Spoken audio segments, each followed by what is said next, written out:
Today I just wanted to do a video to remind you guys out there in property investing, watch out where you're getting your advice from. And I know this is ironic coming from me, a guy on the internet, but for the last 3.5 years, me and my wife have built a large property portfolio.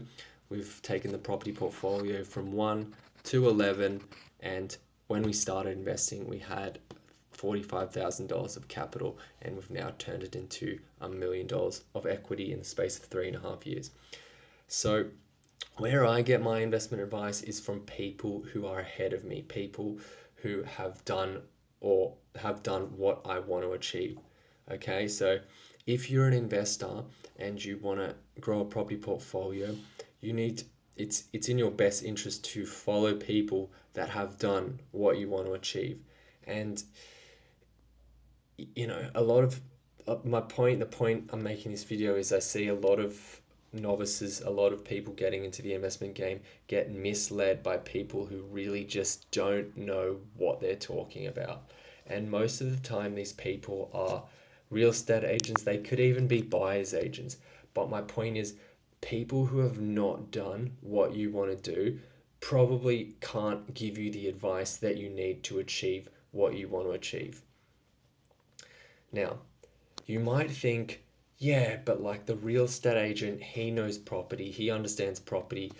Um, yeah, he understands how to sell property. And unless he has a portfolio, an investment portfolio of his own, I would really be taking everything he says when it comes to investment advice around properties. I would take everything he says with a grain of salt. Yeah, sure, you can get a bunch of information about properties and all these details about the specifics of a property and the potential of the marketplace in terms of what sort of tenants you can get and how much they'll pay and all that sort of stuff. But when it goes into investment advice for property investment, unless they have a property portfolio of their own, just take that shit with a grain of salt because they don't know what they're talking about.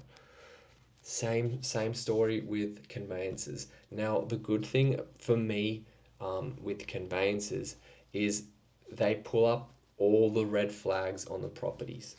Like legally, they pull up all the red flags on the properties. Oh, they tell you things like, oh, it's in a flood zone. There's these weird clauses in the contract and so on and so on and so on. And it's almost like they almost try and scare you away from the property. Now, I use everything my conveyancer says to me that's negative about the property to negotiate on the property to make the deal better for me, whether that's price or terms. That's the conveyancer gives me the tools I need to inform me about the property, to understand about the property um, what is the downsides of this property. But I would never ask my conveyancer, would you buy this property? Because most of the time they would say no because they don't understand what a good investment looks like. And it's not sad, it's just that's just their role. That their role is to flag issues in the contract and settle properties. That their role in property is not to invest in property. Thinking through an investment lens as a property investor is completely different from doing conveyancing and from being a real estate agent. It is literally, it's like, being a coach of a soccer game versus being the star lead player.